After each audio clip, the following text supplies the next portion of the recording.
مشکل میں ہر گھڑی میں کس سے پکارے؟ محمد عربی صلی اللہ علیہ وسلم. ہمارا جینا ہمارا مرنا کس کے لیے؟ مصطفیٰ کریم علیہ السلام کے لیے. آج آپ کو بڑے کہیں گے، مجھے پتا ہے کیا اگر آپ لوگ داڑھی رکھیں گے یہ کہیں گے، آپ کو کیا کہیں گے؟ ملا ملا کہیں گے، اور بڑے آپ کو کہنے والے. اور ہمارے معاشرے میں بھی کیا اپنے علماء کی قدر کریں. کیا کریں؟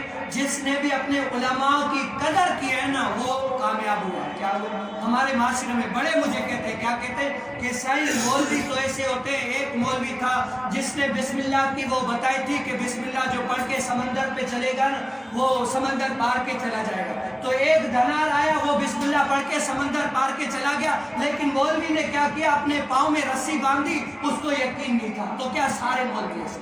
کیا سارے مولوی ایسے؟ ہم نے جو برے تھے وہ تو برے ہیں، لیکن جو اچھے ان کو بھی ساتھ ملا دیا. اور میں نے اس کا جواب دیا الحمدللہ. ایک جگہ پہ گیا تو وہ مجھے کہنے لگے کہ یہ مولوی تو بڑے جو ہے نا وہ آرام محبت والے الفاظ سے سمجھاتے، لیکن اس نے تو غصہ کر کے ایسے یہ تھوڑی ہے مصطفیٰ کریم علیہ السلام کی اخلاق سے جو ہے نا دین پھیلا ہے. میں نے کہا مصطفیٰ کریم علیہ السلام کی اخلاق سے اگر دین پھیلا ہے تو تلوار سے بھی پھیلا ہے.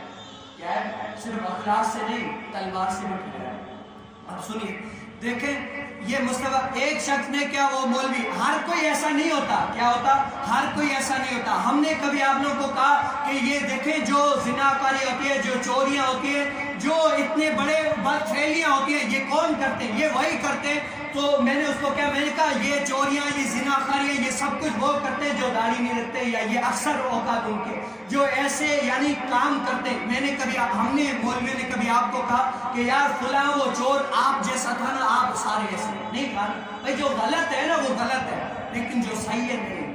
ہمارے کیا کرتے ہیں جو صحیح ہے نا اس کو بھی غلط میں شمار کرتے ہیں. اور اپنے علماء کی قدر، اگر ہم اپنے علماء کی قدر نہیں کریں گے نا. آج میں نے کہا بھائی اپنے بیٹے کو کیا کرو قرآن پڑھنے کے چلو عالم. اس نے مجھے ایسا الفاظ بولا جو آج بھی میرے دل میں چبھتا ہے. اس نے پتہ ہے کیا بولا کہ اگر میں نے اپنے بیٹے کو عالم بنایا نا لوگ اس کو تانے ماریں گے، مجھے عالم نہیں بنانا، میں اس کو ڈاکٹر بناؤں گا. آج یہ دل میں یہ کیا، یہ ہمارے معاشرے کی تربیت ہے.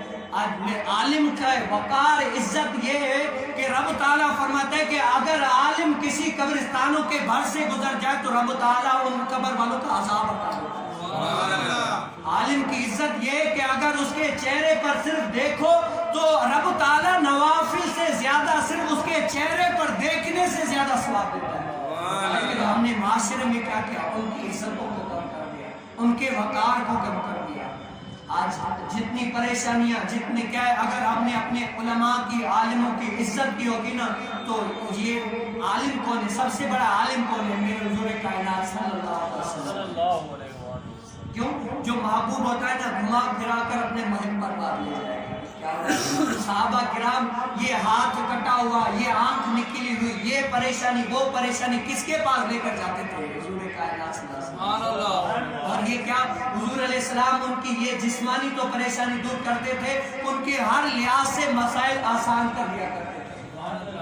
عالم کیا کرتے ہیں؟ عالم کا بھی یہی کہا. آج میں کہہ دوں نا کہ بھائی یہاں پر فوج میں بھرتی ہو رہے، فوج نے کوئی بھی یہ یعنی شرائط نہیں رکھے، پڑھا لکھا ہو نہ ہو، قد کا مسئلہ نہیں ہے، دوڑ کا مسئلہ نہیں ہے، کوئی بھی مسئلہ نہیں ہے، بس آئے ڈیوٹی مل جائے گی، 2 دن کے اندر جوائن ہو جائے گا. میں کہتا ہوں جو لنگڑا ہوگا نا وہ بھی آئے گا، یار پڑھائے گھر سے پیسے لگی جاتے آ جائے گا، وہ آ جائے گا. لیکن کیا وہ تو پاکستان کی حفاظت کرتے ہیں، لیکن کیا عالم مصطفیٰ کریم علیہ السلام کے دین کی حفاظت کرتے ہیں. اب کوئی نیا نبی نہیں آئے گا. کیا آئے گا؟ یہ جو اللہ والے حضور علیہ السلام نے اپنے حضور علیہ السلام نے یہ نہیں فرمایا کہ حضرت سیدنا حسین رضی اللہ تعالیٰ عنہ میرا وارث ہے، میرا گھر نے کیا فرمایا کہ عالم علم والا میرا گھر وارث ہے. اور کل بروز قیامت ہر کسی کو محبت ہوگی. اگر بیٹے کو تھوڑی سی تکلیف ہو جائے نا باپ اس کو بے قرار ہو جاتا ہے، یار اس کی تکلیفیں مجھے آ جائے تاکہ یہ تکلیفیں مجھے برداشت کرنی پڑے، ان کو نہ پڑے. کیا اور مصطفیٰ کریم علیہ السلام اپنے امتیوں سے اور اپنے وارث سے کتنی محبت کریں گے. ہمیں تو یقین ہے ہمیں جو ان کی محبت کے صدقے میں جو ہے